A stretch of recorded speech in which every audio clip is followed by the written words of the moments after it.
Good morning, everyone. Welcome to presentation session B3, which is on disability. My name is Kate Dupnick, and I am going to be chairing this session with Dr. Richardis. And we have four great abstract presentations scheduled. Each person will get 8 minutes for a presentation. I will make a friendly interruption if it goes too far beyond, because we want to save time for questions. So please put your questions in the Q&A box, which we'll be monitoring, and hopefully we can have some good discussion after each presentation. So without further delay, our first presenter is Dr. Vinicius Fava from McGill University Health Centre.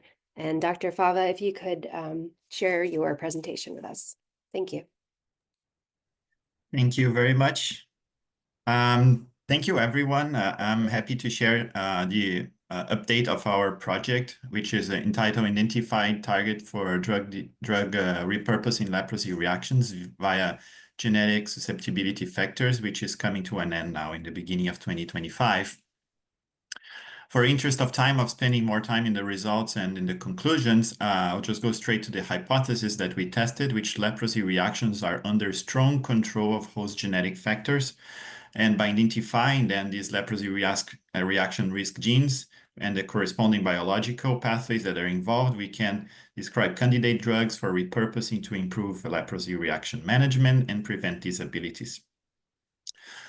The results of the entire project will be sharing 2 manuscripts that are currently being assembled. The first one, we focus on type 1 reaction, which we entitled Bridging Pleiotropic Mechanisms in Leprosy, Type 1 Reaction, and Neurodegenerative Disease for Drug Repurposing.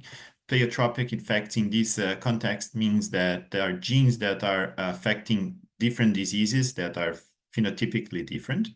And the second one, which we entitled Identifying Biological Mechanisms of E and L Pathogenesis and Targets for Drug Repurposing. So I'll go briefly to the results of each of these 2 arms of the project. So the first one, which was type 1 reaction, we saw the intersection between type 1 reaction and neurodegenerative diseases. So we start focusing on a paper that we published about 5 years ago when we identified Parkin and LRRK2, 2 genes that are very well established risk factors associated with risk for Parkinson's disease, and we show them associated with type 1 reaction. So the first arm of the project, and I hope you see my mouse, was to replicate these findings in an independent population. So on the top here of this table are the results for how many mutations we found in the Parkin gene in the type 1 reaction affected population when we compare for leprosy case with leprosy cases without reaction-free. It was highly significant in that paper. And now in the newly assembled population, we replicate this finding with a high odds ratio, which means a strong risk effect for type 1 reaction, and we confirmed that. So what we wanted in the second aim of this type 1 reaction project was to see if we could extend this association between Parkinson's disease risk genes with type 1 reaction and use that biological mechanisms to identify the drugs. So for that, we used a panel that was produced by the neurological side of the scientists that developed this panel with Illumina, where they identified 108 genes that were associated with different neurological diseases that are pointed here on the top. We focused first on these 24 genes here associated with Parkinson's disease, which either are risk factors, strong risk factors, or causal for Parkinson's disease if they have mutations in these genes. And then we evaluate the genes for the other diseases to see if they have an association with type 1 reaction. So in summary, what we saw for this part, which was quite exciting, is that we identified again the Parkin that I just mentioned here that had an accumulation of mutations in type 1 reaction affected cases compared to controls, but we identified 3 other genes that are known to be associated with Parkinson's disease with type 1 reaction. One of them, it's PINK1, which is a gene that interacts directly with Parkin, which was also more frequent in the type 1 reaction affected population. We find another gene which is called ADORA1 and another one which is called TBK1, which is not known for Parkinson's disease, but for ALS.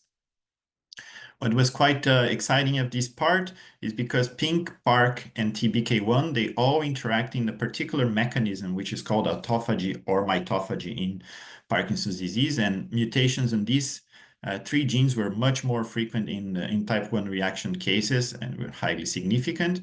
And ADORA1 is a gene that is involved in anti-inflammatory, which also makes sense with the phenotype. So here I'm showing the structure of the three genes that are associated with this biological process called autophagy. In blue are the mutations found in the type 1 reaction affected, and in the red in the type 1 reaction free. And you can see that are much more blue than red.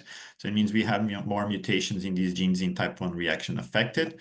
And we also saw these large bars here, which are large, what we call structural variants, which means that are regions in the genome where you have either included or removed parts of the gene which will destroy the protein itself. So this is just a schematic to represent it, where you have the gene here, which is parkin, and 4 of the type 1 reaction patients. When you see by the color a depletion of the signal compared to the gray, which is what we expect, you saw a deletion of this part, and an increase would be a duplication.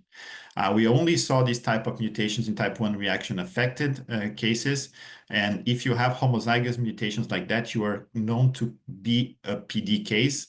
So this is a high deleterious mutations that we found.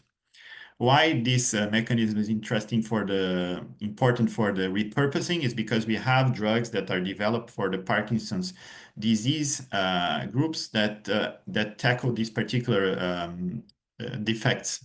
For example, THPP, which is known to enhance parking functions, and it was shown to partially rescue early onset the activity of parking in early onset PD cases. And the other one, which is kinetin, which it's quite in clinical trials now, that he stimulate PINK1 dependent mutations. So these are two genes that are and drugs that could be tested for repurpose in T1R. For the second part, which I'll go briefly, it's a bit more complex the design, but the idea is we evaluated for ENL. So we use whole genome sequencing in a very specific type of population where it is early onset MB cases with type 2 reaction. So the average age of onset of these people were 11 years old. And we did whole genome sequence to find if you have more mutation in some genes and identify these genes as associated with the disease compared to healthy controls. In the second stage, we then try to see if this is specific for type 2 reaction by looking at populations from Brazil and Vietnam. So we compare healthy controls to MB cases without T2R or without ENL, and then ENL versus MB, and then ENL versus healthy controls, both in the mutations rare variants or common variants. We identified in this first step in the discovery in Vietnam 2 genes associated with the phenotype. You can see the same idea of this schematic as I showed before. More red lollipops here means that we found more mutations in these early onset cases compared to healthy controls, but we want to see if this is specific for type 2 reaction. So we went to evaluate these in Brazil and Vietnam, and these are some of the summary results for these rare variant analysis. When we compared in the top Vietnam, Brazil, and then meta-analysis combining Brazil and Vietnam. In the x-axis here, I show the odds ratio for mutations in these 2 genes, and then here the comparisons that were made. So what I'll go directly to the meta-analysis to show the results, but what we showed is that this firm gene had a difference between T2R and MB cases. So it means this gene was specific associated with type 2 reaction, while this other gene here, it was different between healthy controls, both if you had type 2 reaction, or if you're only MB without type 2 reaction. So this is more specific to MB cases, not so much for type 2 reaction. Why is this important? Because this first gene, which is FRMD4B, is known to control the turnoff of glucocorticoid, which is one of the therapies that used to ENL. So we could evaluate if this gene could change how people process this drug.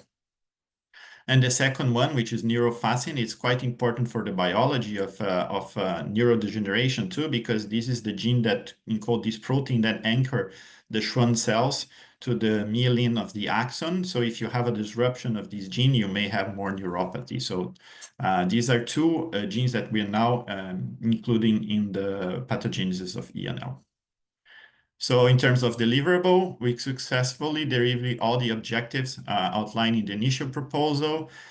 We report for type 2 reaction autophagy as one of the mechanisms associated with T1R, and we are proposing 2 drugs that are promising for repurposing T1R management. We also report the first multi-ethnic genetic association with ENL, which is by this gene and may impact on the prednisolone metabolism in response to ENL. And we also report association of neurofacin, both in MB and ENL. And this could be more related to the integrity of the Schwann cells and related more to the broad neuropathy in leprosy ENL. Acknowledgements, of course, for the LRI, for the sponsor of this project, our collaborators in Brazil, Vietnam, and in Canada in our lab here. And this is Jonathan, the student that was sponsored by the LRI to come from Brazil to Montreal to learn all these techniques and develop this project. Thank you, and I'll have any questions if you have. Thank you, Dr. Fava. It's interesting to know the evolution of the Parkin and the Parkinson's related genes from sort of the first reports from Vietnam. So I guess Dr. Richardis, do we have any questions in the Q&A? We don't have any questions yet in Q&A, but maybe I can just kick off with a question for myself. Dr. Vinicius, it's very interesting. I've been working in the past as clinician, so I was wondering if you could shed some light on the through translation to treatment. You say that prednisolone is probably a good target, but that already has been used for a long time in ENL. So how would, in the ideal world, your findings or the outcomes of your research affect treatment? Yeah, that's a good point. So I'm not saying that using prednisolone is good or not. What I'm saying is that gene, it controls how much the body of a person process it. So I mean, what it can, the translation of that part of the ENL, I think it's more if we evaluate, let's say, how this gene works, particularly in the metabolism of prednisolone, we may have to adjust how much of the dose or initial dose or maintaining dose that you give to patients, depending on how the metabolism of the drug is done in our system. So what we bring as a novelty for this particular part of the proposal is that not all patients may metabolize prednisolone the same way. So that's why maybe some of them may have more recurrency or poor outcome depending on the doses. So it's actually targeting to optimize the effect of prednisolone in these particular patients. Yeah, in that case, I think that would be one of the main things that we find is that yes, we may need to control how much the doses and how they metabolize them. Okay, good, thank you. I still have no Personalized steroid dosing, I guess, for Yes. their metabolism. Similar to a lot of other medications we use where the metabolism. Yeah, similar to how it's done for warfarin for many patients, right? So I think it should be something more in that direction. Yeah, great. There's a question popping up in the chat. That question should be directed to Q&A, but the question is from for from Dr. Pai, I think, about will this help prediction of reaction and prediction of neuritis? So the question is not just about treatment, but is there sort of predictive value in your work? So for the ENL, I think it doesn't help so much in terms of identifying who is going to have or who is not going to have, but more about how the preventive or like the therapy could be adjusted. Yeah, so it would be more like not prognosis in a way, but more um, how you treat. And the whole idea of this is project for the ENL section is that we don't know so much on the genetics of the biology of the ENL. So it was the first step that we could try to understand what are the mechanisms involved. And then now we could explore a bit more these genes and what they do. And then we could go in the next step, maybe for more like predictive approaches to evaluate. Yeah. Yeah, thank you. There's now questions appearing. People are warming up. Mm-hmm. So from Dr. Cassandra, would it be cost effective to determine this profile for each patient? Yeah, yes, it could be in a way for this particular firm gene. We would need to have like some studies on it, but the idea would, if we have an assay that maybe we could see the function of this particular gene, then we could adjust the doses. It could, I don't know in terms of cost effectiveness if just treating or doing a test, because it would add a value, but at the same time, if you think about cost effectiveness of safety of the patients and better therapy, then in this case would be more cost effective, I think, in the near future. Yes, and certainly because prednisone long term, which sometimes is needed with ENL, is quite hazardous for patients. So in that sense, it could be. There's a question about the study from Vietnam, where the cases are from Vietnam, but the controls are from Brazil. So can these two populations be compared? And are there controls collected from Vietnam as well? This is the question. Sorry if I said something like in that line, maybe I misspoke, but our controls are always paired by the ethnicity. So our cases from Vietnam are compared to controls from Vietnam. Our cases from Brazil are compared from cases from Brazil. So there's no comparison across populations. In the meta-analysis, basically what you do, you combine it's more a statistical effect in the two populations. There's no combination, direct combination of cases from different ethnicities, because then it gets much more complicated, and I think that's not the way to go. Okay, I think that's clear. That's a good clarification. Thank you.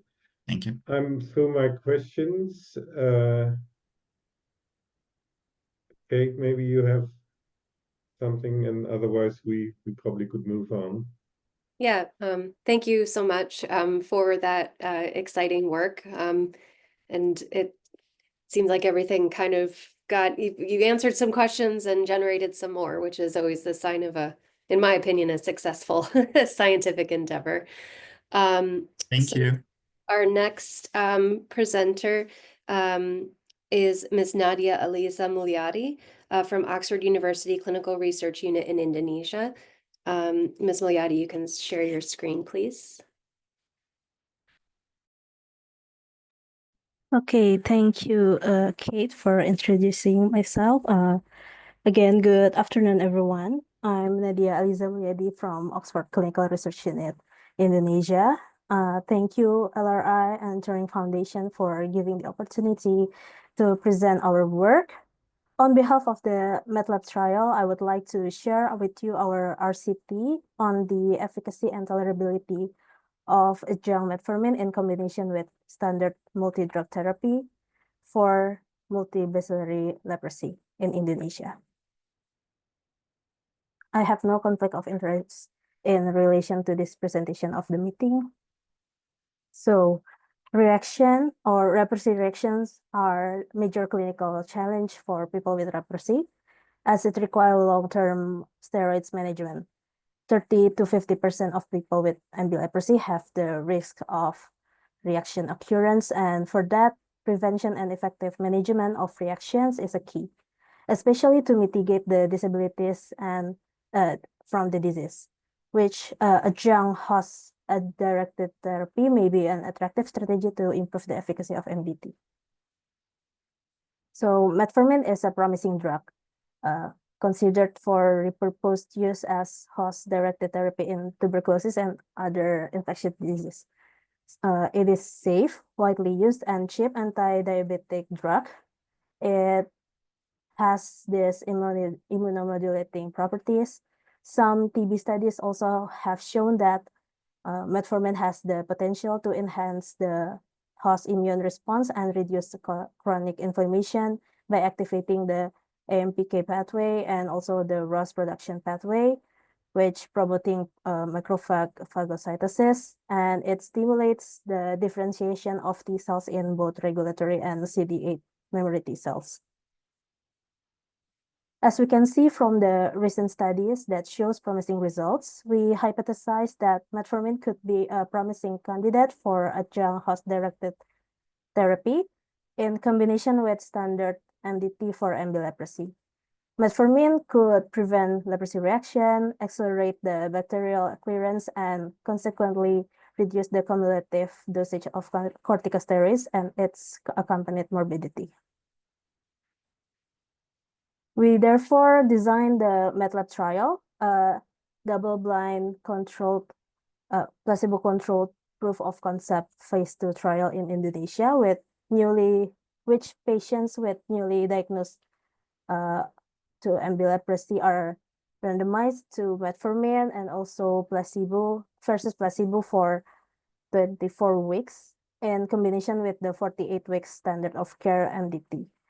This study is led by Hardianto Subono and Marcus Heisen as the co-principal investigators, and Hana Krismawati, the site investigator for Papua site, Sri Vitayani for site investigators for Sulawesi site, and also Prima Kartika ST as the site investigator for Western Java site. The primary objectives of this trial are to evaluate the efficacy of metformin as adjunctive therapy added to MDT by seeing the proportion of the participant experiencing the reaction during follow-up, and to evaluate or determine the tolerability and safety of adjunct metformin by looking at the proportion of participants with adverse event within the first 21st week of the study. So participants are assessed every 4 weeks in total of 48 weeks follow-up. Regular blood and skin tissue samples are archived for future immunological studies. We are conducting this trial at 5 sites in 3 provinces in Indonesia, and here are our site teams. So far, we already screened 203 participants, whom we already randomized 113 of them, which is 68% of the target, 166 participants. 88 participants have been excluded, and 50 participants already completed their follow-up schedules. Here's the cohort profile, with median of the participant age is 32. Most of them are male and Papuan descent with grade 0 physical disability. Only 30% of them have history of close contact with leprosy, and only 32% of the participants in Papua had a positive HLA test. So here are our overall progress for now. There is 47% participants that still have the ongoing follow-up. 30% of the participants develop the reaction. Majority of them are reversal reaction.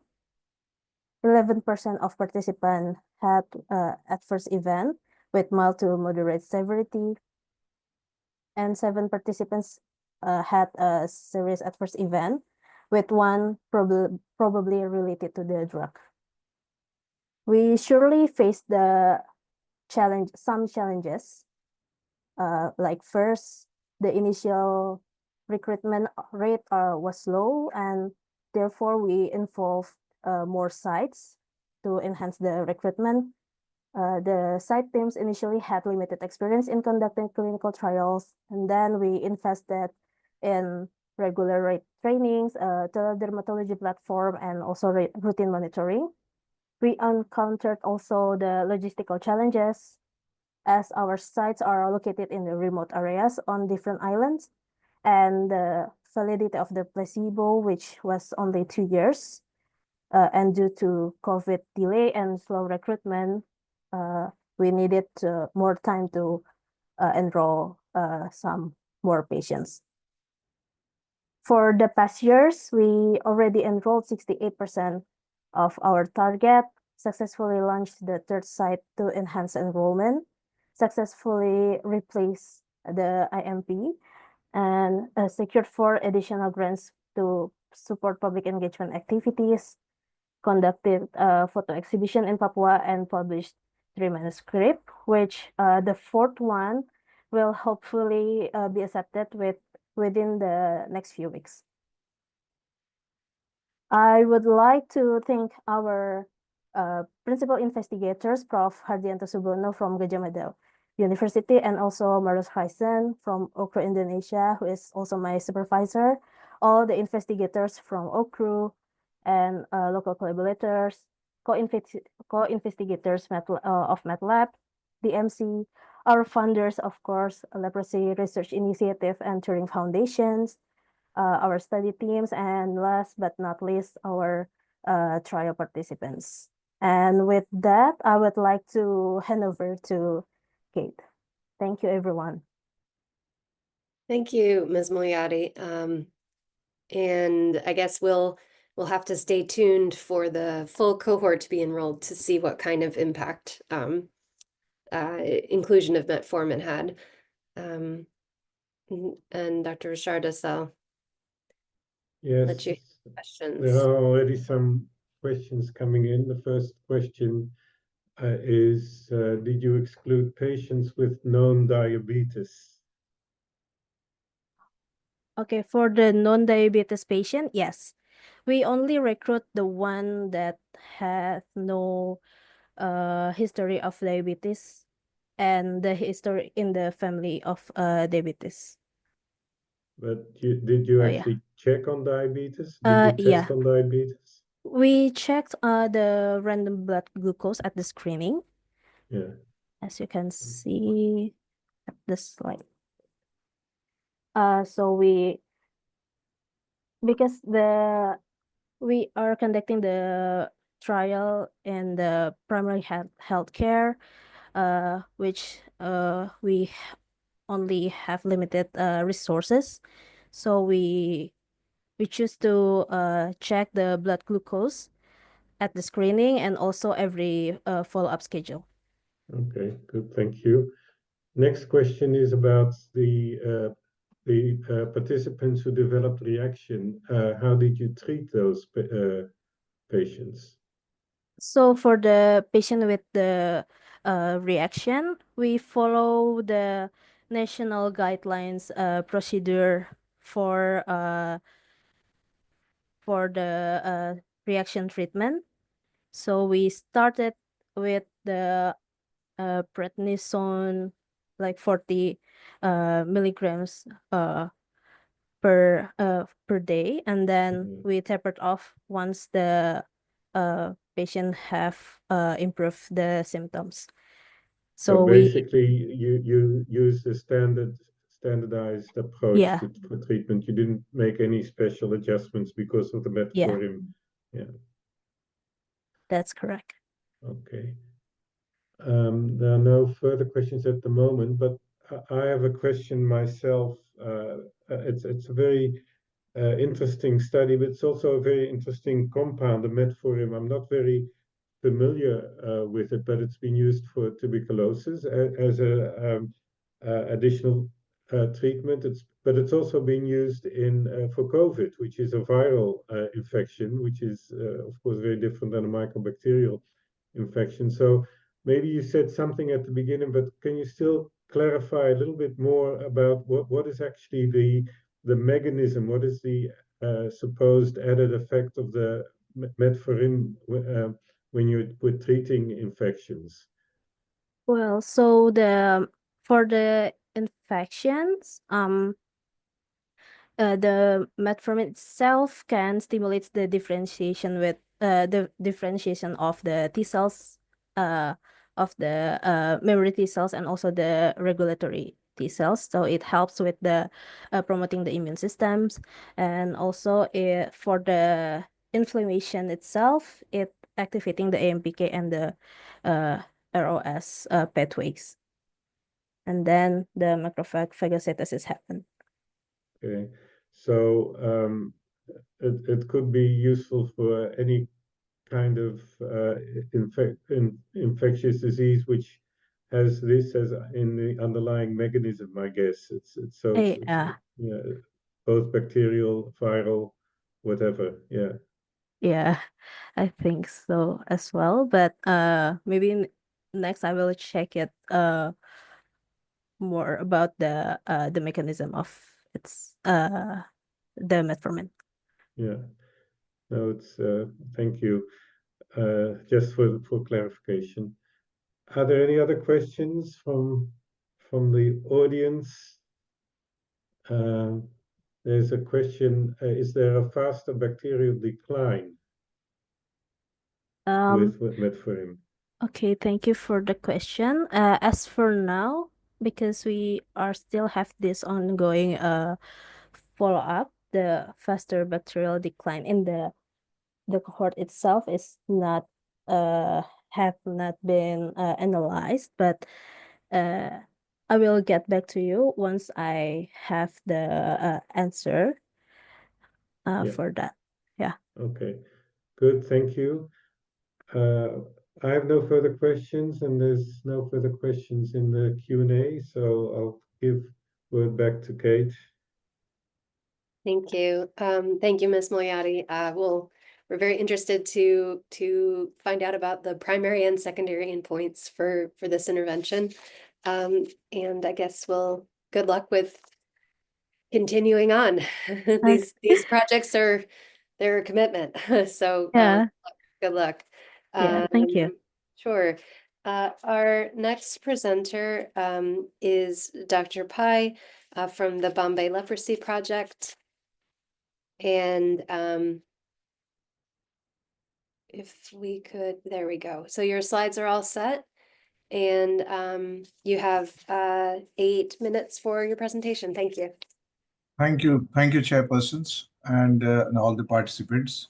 Welcome to this presentation from Bombay Leprosy Project, which is titled, "Does additional clofazimine for MB cases at high risk of ENL improve their prognosis outcome over 2 years?" The study is conducted, it's an ongoing study, and it's being conducted at 2 centers, India and Bangladesh. In India, it is Bombay Leprosy Project, and in Bangladesh, the co-investigators are mentioned here, and we have medical advisor Dr. Ruth Butlin from the Leprosy Mission International Bangladesh, based in UK, and statistician from UK, Dr. Pauline Skielback. Our acknowledgements to all the investigators and advisors. We gratefully acknowledge Leprosy Research Initiative and the Turing Foundation for the financial support. My talk will cover basically on the background, the rationale, the hypothesis, the questions, research question, and the design, and the progress made so far since the beginning of the study, the measurable outcomes, and the strengths and limitations, and the risk and relevance of the study. Next. ENL reaction, as we all know, is a complication of smear-positive leprosy and often results in the reduction in the quality of life, pain, and disability. A large proportion of multibacillary cases, 30%, suffer from ENL at some point of time. The rationale in this study was high-dose clofazimine is widely used for chronic recurrent ENL reaction. However, the studies on ENL, they suffered from lack of standardized definitions and tools and evidence for this. So the main hypothesis was, will high-dose clofazimine given for 6 to 12 months, will it result in an ENL suppressive effect and a steroid, most importantly, a steroid sparing effect over the 24 months from its commencement? Next. So the research question addressed was through an unblinded randomized control trial in 2 community situations using the ENLIST ENL severity scale and the health-related quality of life SF36 tool for objective outcome measures. We addressed this question, well, in BLLL patients on MDT or within 12 months of stopping treatment who have had ENL, will 6 to 12 months additional clofazimine administration reduce the frequency, the severity of ENL, and incidence of neurological impairment over the 12 months period? The primary objectives are basically to find evidence that additional clofazimine given for at least 100 milligrams per day for 6 to 12 months in BLLL patients, will it reduce the risk of recurrence and disease severity of ENL as compared to those on the standard treatment in patients who have had previously at least an episode of ENL before release from treatment or are within 12 months of release from treatment. The secondary objective was to compare in these 2 groups incidence of new nerve function impairment and change in the quality of life. Next. So it's a randomized open label control trial with intervention and control arms, 2 arms in 2 centers, looking for superiority of intervention over control group using intention to treat analysis method. The research sites, as I mentioned, is at Bombay Leprosy Project in Western India, which is covering 2 million population, predominantly urban population in Mumbai and adjoining areas around Mumbai through its referral center and satellite centers. And the second site in Leprosy Mission International, supporting the National Leprosy Program of Bangladesh by enhancing the leprosy control activities in several urban areas and other districts of Bangladesh. The study population comprised 200 smear positive patients, India 80, Bangladesh 120, registered for WHO multibacillary multidrug treatment as new cases and very few relapse cases. Only patients who are within 24 months of starting MDT were considered. Patients presenting with type 2 reactions with the ENL score severity of more than 8 were randomized as per the randomization table. Next, please. So the study design had 2 groups, as I mentioned, intervention group and the comparator group. This is the schedule of clofazimine employed in the study group, and in the comparable group, there was a placebo-looking capsules, almost looking like clofazimine, and they were given for the similar schedule. The tools for data collection, the nerve function assessment, ENLIST ENL severity scale, and the SF36 health-related quality of life were used as an outcome measure to assess the impact of ENL on the patient's life. In the nerve function assessment, we had analyzed 6 pairs of nerves, which are done manually and using voluntary muscle testing and monofilaments for sensory testing. The ENLIST ENL severity score was used for monitoring the effect of the intervention, and also the ENLIST standard definitions for describing acute, chronic, recurrent ENL. Next. Yeah, this is the Gantt chart, which gives an idea of the beginning of the study and the present time period and the progress of the study. Next, please. So the limitations of the initiations of the study, recruitment was started in BLP in April 23 and in Leprosy Mission in July 23.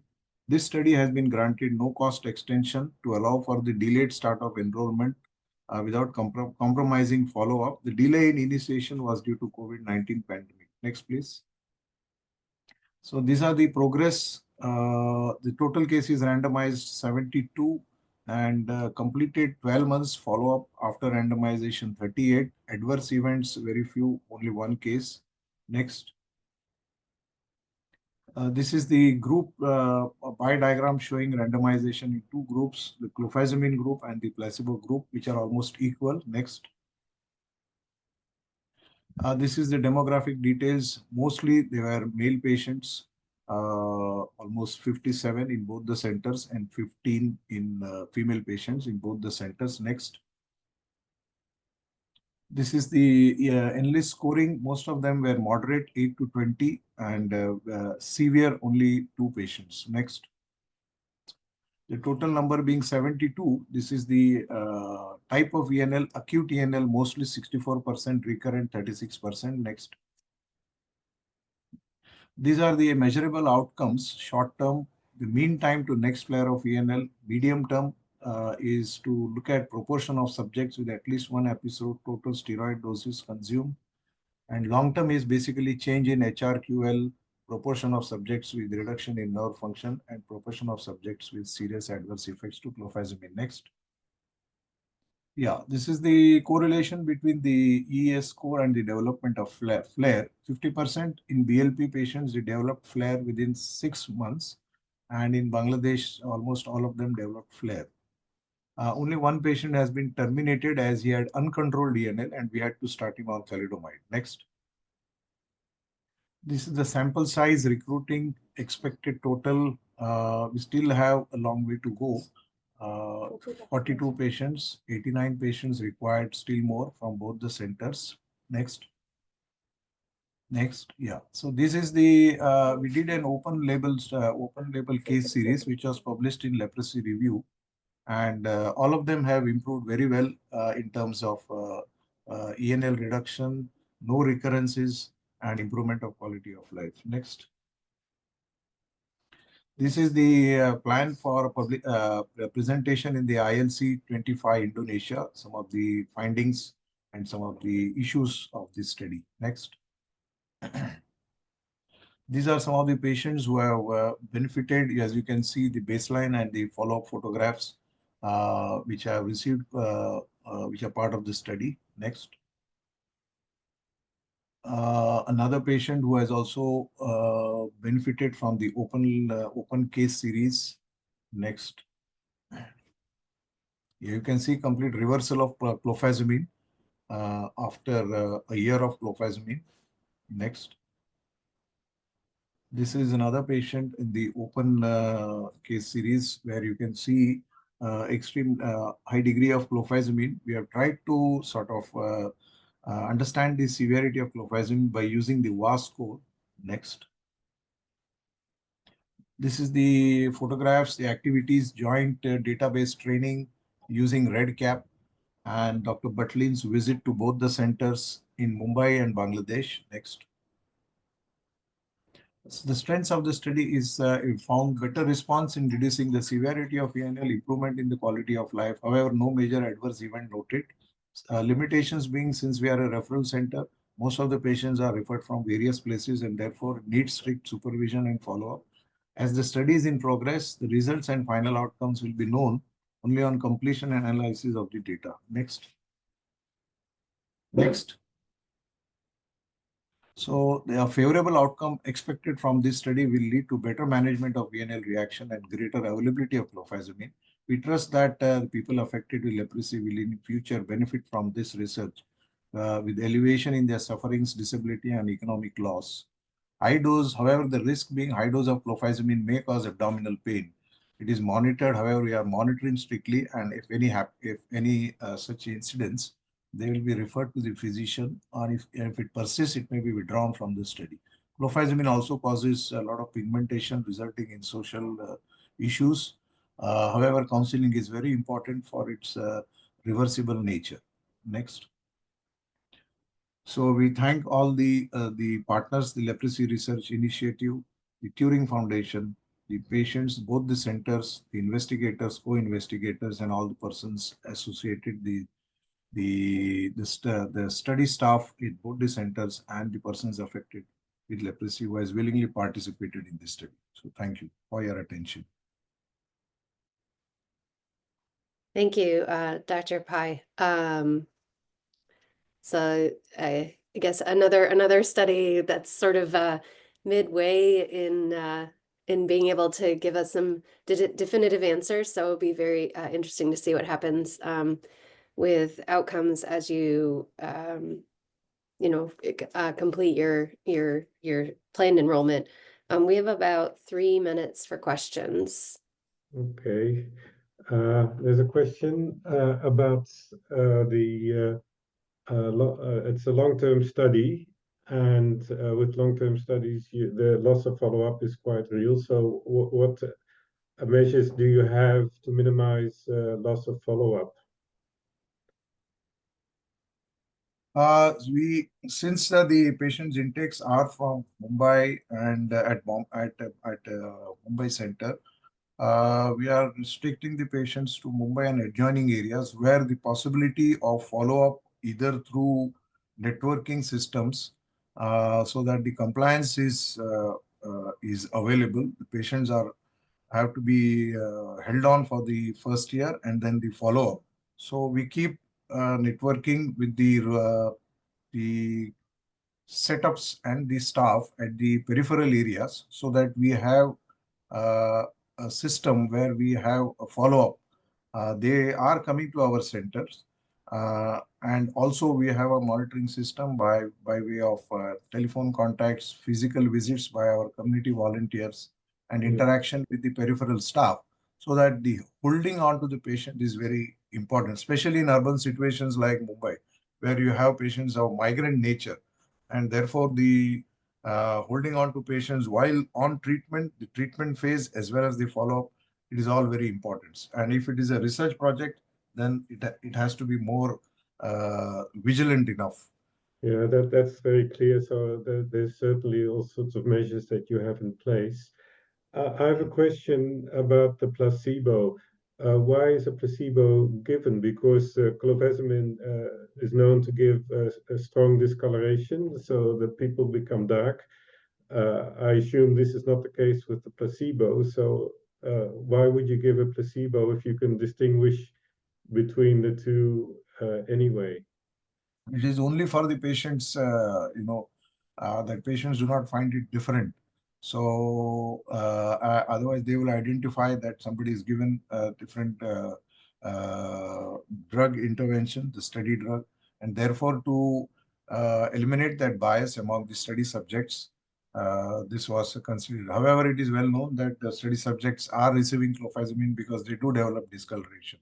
Yeah. And with regard to ethics, giving high dose clofazimine in ENL has been long-term practice, and you've also shown in your case series that it's actually has effect. Were there any considerations ethically then to have this trial, because you're withholding treatment to a number of patients that is known to be beneficial? No, clofazimine, high-dose clofazimine is already known. It is in the national guidelines, Yes. in our Indian guidelines as well as in many other countries' guidelines. However, there is a lack of evidence for its high-dose clofazimine in type 2 reactions. So, and there are very enough. often ethical committees will consider the proven benefit to be more important than withholding it just to accumulate evidence. So I can imagine that they had questions about that. You mean in the control group? Yes, so that you're withholding in the control group a known drug that is known to be beneficial. So they might have had questions about that. Yeah. For that we had a secondary because all the groups, both the patients will receive basic prednisolone regimen and the group with the clofazimine will receive high dose. The other group will receive only prednisolone plus placebo. However, whenever there is a flare, there is a second line prednisolone regimen which will be given in both the groups. So, and it's a question of 1 year. So in that 1 year, the number of flares will be noted, and they will be managed with the second-line prednisolone regimen. Yeah, okay. Yes. There are Yes. still questions, but you can answer those online for the people who have asked. So I'll give Yeah. word back to Kate. Thank you. I'm glad there's some discussion about this project, but we have a hard stop at 10 past the hour, and I want to give Ms. Krismawati all of her time for her presentation and questions. So with that, I would like to introduce Ms. Hana Krismawati from the Ministry of Health for Indonesia. You can share your screen for your presentation. Thank you.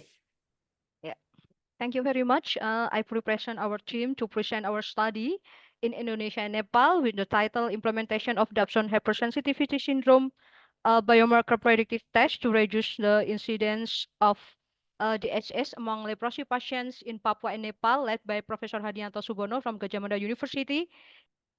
And my name is Hana Krismawati from Center of Health System and Strategy, MOH of Indonesia.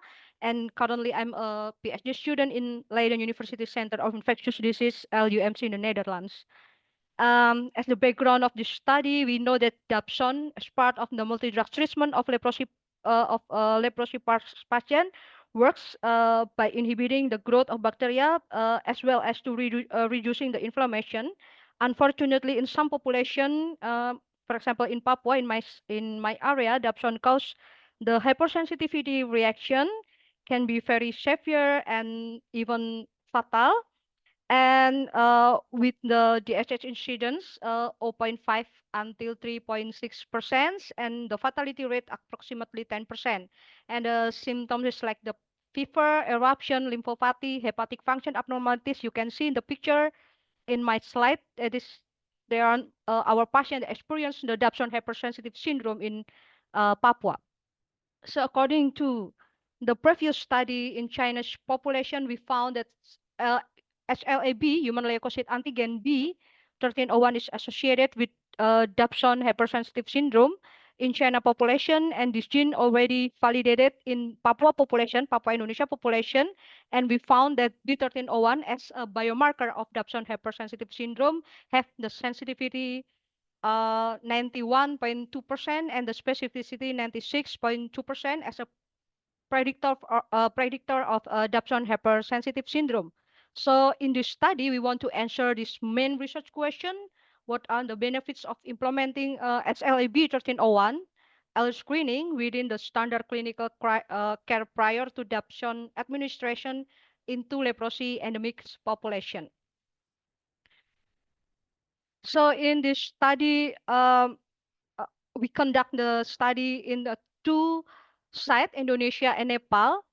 And with the recent study from the Nepal, they initiated the study with the validation study that previously we already done in Indonesia in Papua population. And from the implementation, we do the quasi-experimental study with the control. So in this implementation screening study, all the new diagnosed leprosy patient will be screened for SLB1301 gene before multidrug treatment administration. So we take the finger pricks blood from the patient and do the qPCR test to detect the B1301 gene. If the result is positive, then we will discard the Dapsone for their multidrugs treatment. But if the result is negative, then the patient can be treated by the standard multidrug treatment with Dapsone. And the protocol of this study already published in the PMG Open.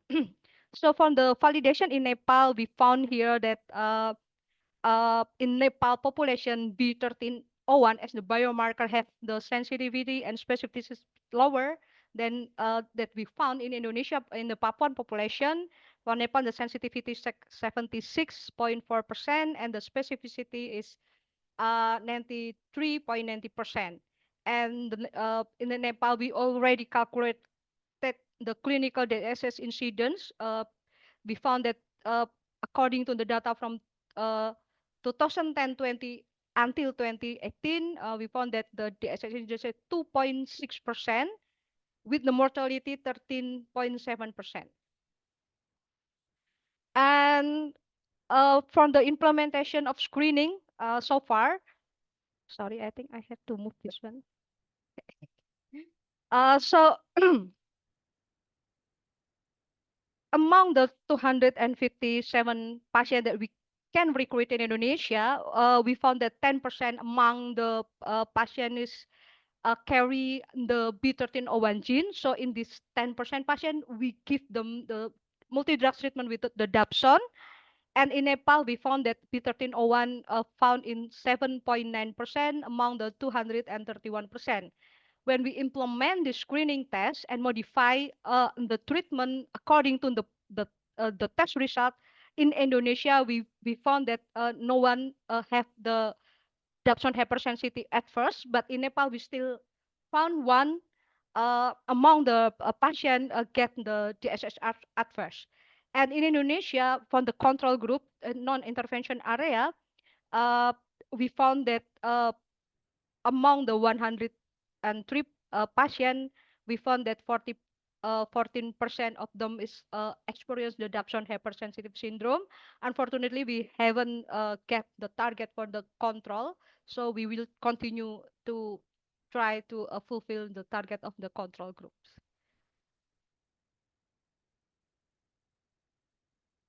Okay, so to ensure with that our tools from the qPCR test is concordance with the gold standard, we do the SLA typing using the whole genome sequencing. And then we found here in between Indonesia and Nepal. For Indonesia, we found that between qPCR test that we use and the SLA typing using the NGS, the chromosomal is 100% concordance. But in Nepal, we found that one sample is in concordance between qPCR test that we use and the SLA typing. So the concordance in Nepal is only 98%, comparing with Indonesia, 100%. So and we also conduct the feasibility study to assess whether this implementation screening are feasible in the field, and using the questionnaire and also the in-depth interview.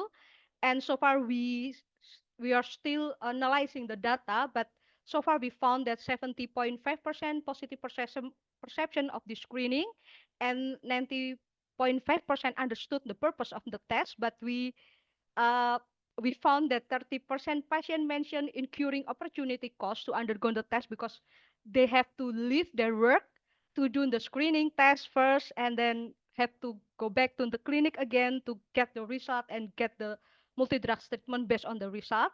And according to health center staff as well, they are acknowledge the benefit of the screening, but they mentioned that the length of the test caused some delays in multi-drug treatment administration because we have to wait for the result first and then multi-drug treatment given to the patient. And so the conclusion of the study so far, we found that the frequency of B1301 in Papua is 10% and 7.9% for Nepal. And the concordance of the qPCR kit in Indonesia 100%, but in Nepal 98%. And screening with the B1301 test and MDT modification by Dapsone removal decreased the SS incidence. The qPCR screening based challenge in the field, such as the length of the test, caused some delays in multi-drug treatment administration. So this is our team in Nepal and in Indonesia. Thank you very much for Leprosy Research Initiative and Turing Foundation. Thank you. Thank you, Ms. Krismawati. I have a question about the delay in starting the multi-drug therapy. What was the turnaround time for the test results for the on average? Yeah, on average we usually 1 until 2 days. So the patient will get the result 1 until 2 days. But yeah, the problem is the patient have to visit the clinic more than once, so they have to leave their work and yeah. And is this something that is done in regional centers or is it centralized? Yeah, it is centralized because the test is still qPCR based. So it is we need the centralized biomolecular test That's why the sample will be sent to the referral laboratory, and then we undergo the test there, the qPCR there, and then send the result to the clinic. Yeah, I imagine the calculation of whether or not that's going to be Yeah. a fair trade-off is, you know, in a population, like you said, where you have 10% of people who have this biomarker, that's a lot of Dapsone hypersensitivity syndrome. And I would certainly want to wait a day or two to get those results. Is the opportunity cost then related to the second trip to the clinic to get the results? You mentioned that 30% of people had an additional opportunity cost. What Sorry. What is the opportunity cost? Oh yeah, because they have to leave their work, for example, for visiting the clinic, so they cannot work, right? So of course they will not get the money because they have to visit the clinic. So this is the mean that incurring the opportunity to get the money, I mean. Yeah. And what is your alternative treatment if you don't include Dapsone? So far we just discuss the Dapsone without the alternative treatment. So the patient only get treatment using the rifampicin and clofazimine. So the rest of multidrug treatment, because we just follow the standard treatment on a national guideline for the Dapsone hypersensitive syndrome patient. Yeah, so no alternative. So you don't add in a third medication? Yeah, we don't add any medication. Yeah. Okay. That's a lot. You have a lot of multibacillary patients who are on dual, I guess, single/dual therapy.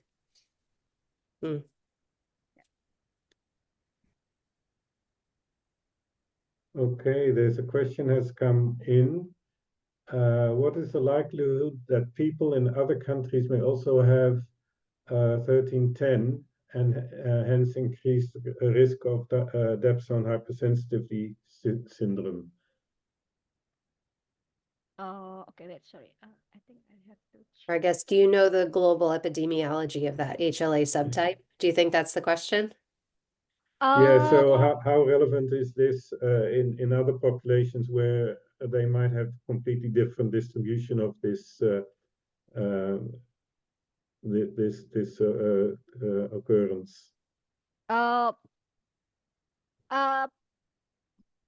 Actually, I don't know a lot, but according to the previous study, indeed in Papua population is the highest number of allele frequency of B1301.